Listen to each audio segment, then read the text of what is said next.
कुरा चाहिँ actually I am not like probably I should do this thing a lot like धेरै चाहिँ practice गर्नुपर्ने जस्तो छ because again like I have made about like 20वटा जति भिडियो मैले बनाइसकेको छु and still it is really like भन्न सकिन्छ लाइक एकदम हार्ड भइरहेछ क्या मलाई अलराइट। सो त्यो कुरा चाहिँ एकदम मैले आफ्नो माइन्डमा राखिरहेको छु कि इट विल बी बेटर यदि मैले चाहिँ आफूलाई लाइक गोल के हो भनेपछि या प्रयास के हो भनेपछि चाहिँ होइन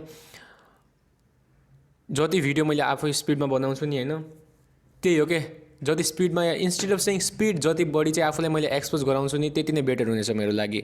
सो त्यो नै एउटा प्रयास हो कि लाइक जति चाहिँ मैले आफूलाई स्पिडमा लाइक यो कुराहरूमा चाहिँ एक्सपोज गर्न सक्यो या जति कन्सिस्टेन्टली भन्न सक्यो बिकज लाइक अगेन एक दिनमा हुने 2 दिनमा हुने कुरा चाहिँ होइन यो पक्कै।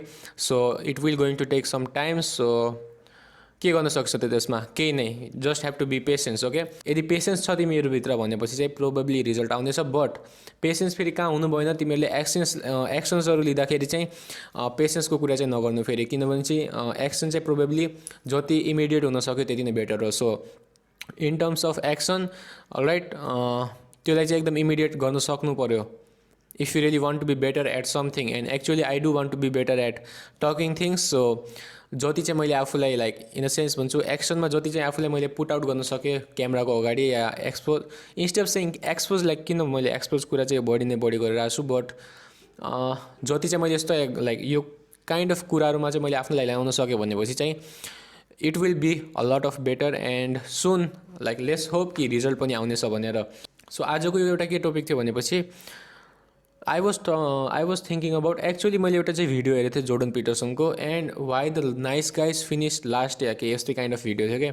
तर त्यो भिडियोको खालि मैले टाइटलमा त पढेको छु आई डोन्ट नो त्यो भिडियोमा के थियो भनेर होइन बट यति कुरा चाहिँ थाहा छ कि लाइक जे कुरा चाहिँ मैले उनको बुक हेरेर पढेको छु या तिनको बुक हेरेर सिकेको छु अबाउट लाइक नाइस गाइज त्यही कुरा चाहिँ तिनको लाइक ओरिजिनल भिडियोमा नि होला आई गेस बट मैले प्रोबेबली भिडियो चाहिँ हेरेको थिइनँ। सो आई रियली थोट कि लाइक तिनको भिडियो नहेरेर चाहिँ उसको भिडियो नहेरेर चाहिँ यदि मैले आफै नै के भन्छ आफ्नो पोइन्टहरू दिन सकूँ भनेपछि एन्ड पछि चाहिँ हेरेर ओके कति सिमिलर चाहिँ छ बिकज लाइक मेरो a kind of thinking pattern चाहिँ जोर्डन पिटरसनकोबाटै अलि म्याच हुन जान्छ बिकज लाइक तिनीहरूले त्यसले जे सिकाइरहेको छ या त्यसले जुन जुन बुक्सहरू पढेको छन् होइन उनले त्यही कुरा चाहिँ मैले नि फलो गरिरहेको छु। So a bit of similarities चाहिँ तिमीहरूले देख्न सक्छौ बट कपी चाहिँ होइन है त। So this is my own perspective if nice guys is always last या नाइस गाइजहरू जुन छन् ओके जुन चाहिँ हामीले जतिखेर नि हेर्छौँ like most of the time जुन नाइस गाइजहरू छन् त्यो चाहिँ फ्रेन्ड जोन पनि हुन्छन् एन्ड अगेन अहिले यहाँनिर चाहिँ मैले आफूलाई लाइक लभ गुरु चाहिँ बनाउन चाहेको होइन। So I don't want to get into that top but most of the time you see कि लाइक जुन नाइस गाइजहरू छ नि त्यो जहिले पनि फ्रेन्ड जोनमा पर्छन् क्या okay. So there is some of the reasons behind that psychologically. So we are going to like deep dive into those things and see कि लाइक के कुरा चाहिँ रहेछ त त्यहाँभित्र। फर एन इक्जाम्पल अहिले मैले होमवर्क गरिरहेको छु कोही मान्छेहरू आयो मलाई अनि भन्यो हो कि जाउँ आज मुभी हेर्न भनेर या आज जाउँ क्रिकेट खेल्न भनेर बट एट दिस मोमेन्ट यो कुरा चाहिँ मेरो लागि धेरै इम्पोर्टेन्ट छ। सो यदि मैले चाहिँ अहिले यो कुरालाई नो भनेर त्यो मान्छेलाई यस भन्यो भनेपछि चाहिँ देयर आर मोर चान्सेस या स्लाइटली म त्यो मान्छेमा ट्रान्सफर्म भयो जसले चाहिँ नो भन्न सक्दैन। सो नेक्स्ट टाइम कसले भन्छ भनेपछि देयर आर मोर चान्सेस कि म अझ नै त्यसलाई यस नै भन्ने छु अलराइट। सो अब चाहिँ के भयो जुन मेरो नो भन्ने एबिलिटी छ होइन यु क्यान से जुन मेरो नो भन्ने एबिलिटी छ त्यसलाई चाहिँ मैले कम हुँदै गयो and I have already transformed into the person जसले चाहिँ जहिले पनि यस भन्छ। एन्ड अर्को क्वेसन के छ भनेपछि चाहिँ त्यसमा के रङ भयो त के रङ भयो यदि मैले कसैलाई यस भन्यो भनेपछि alright. So one of the thing तिम्रो टाइम एकदम लिमिटेड छ दोस्त alright. So that is one of the main thing and you cannot just give your time to almost everyone त भन्नु मिलेन टु एनी वान के alright. So if there is some of the important task then like go or यदि कुनै बेला important task गर्छौ भनेपछि त यो easily you can go like त्यो कुरा चाहिँ मैले कुरै गरिरहेको छैन एन्ड मैले त्यो कुरा त गरिरहेको छैन कि लाइक तिमीहरूको जुन इम्पोर्टेन्ट कामहरू छ त्यसमा चाहिँ कसैलाई हेल्प नगर भनेर त्यो एउटा कुरै होइन। मैले के भनिरहेको छु भनेपछि चाहिँ यहाँनिर होइन if you say yes when you probably should say no या जतिखेर चाहिँ तिमीले यस भन्यौ जतिखेर चाहिँ तिमीले नो भन्नुपर्ने हो then probably you are going to transform into the person जो चाहिँ जतिखेर नि यस भन्छ। सो अब चाहिँ के हो तिमी एउटा मान्छे छौ या तिमी यस्तो मान्छेमा चेन्ज ट्रान्सफर्म भइसक्यो जसले चाहिँ यस मात्र भन्छ एन्ड अब त्यो मान्छेसँग के रङ छ जसले चाहिँ जहिले पनि यस मात्र भन्छ भनेर होइन यदि म कुनै मान्छेसँग यस्तो साथी छु जसले चाहिँ मलाई यस मात्र भन्छ होइन जे कुरामा मैले, एन्ड यदि म त्यस्तो मान्छेसँग सराउन्ड छु या, and most of the time most people don't want to surround themselves with yes person.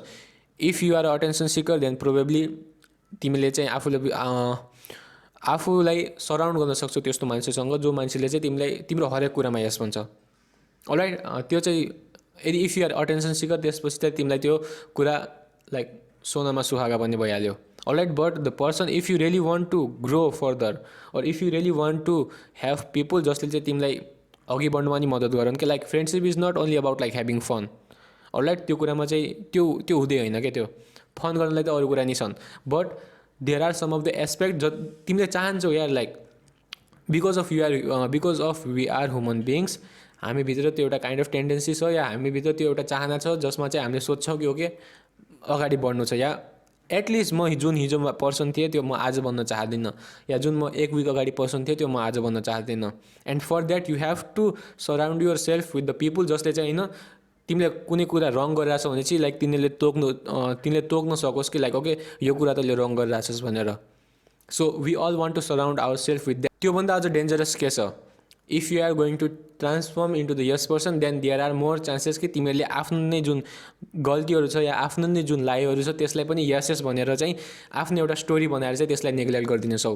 And what if you are going to neglect the story, यदि तिमीले सर्टेन अमाउन्ट अफ टाइमसम्म कुनै स्टोरीलाई नेग्लेक्ट गरिराख्यो भनेपछि चाहिँ एक दिन चाहिँ लाइफले हिट गर्नेछ. Alright, and when that life or when that situation is going to came त्यहाँ पुरै नै केओस नै हुनेछ तिम्रो वरिपरि, because like you have neglecting yourself from a lot of like from very long time.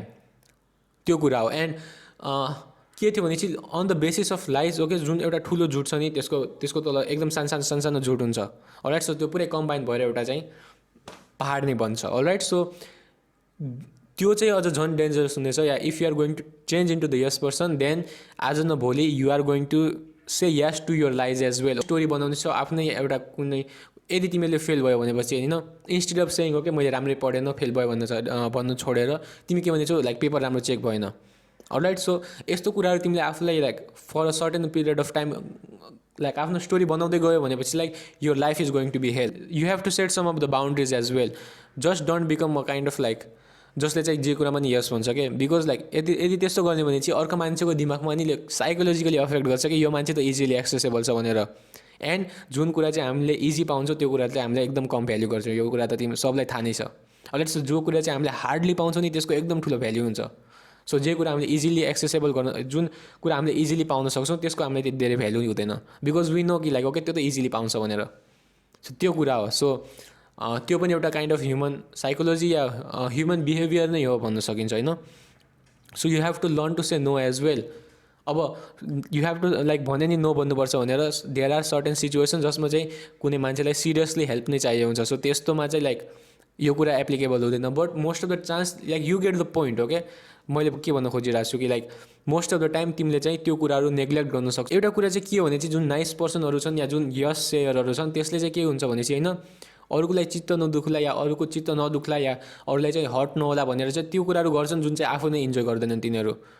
All right, so that is one like actually मैले नि यो कुरा लास्ट गरेछु यार पास्टमा.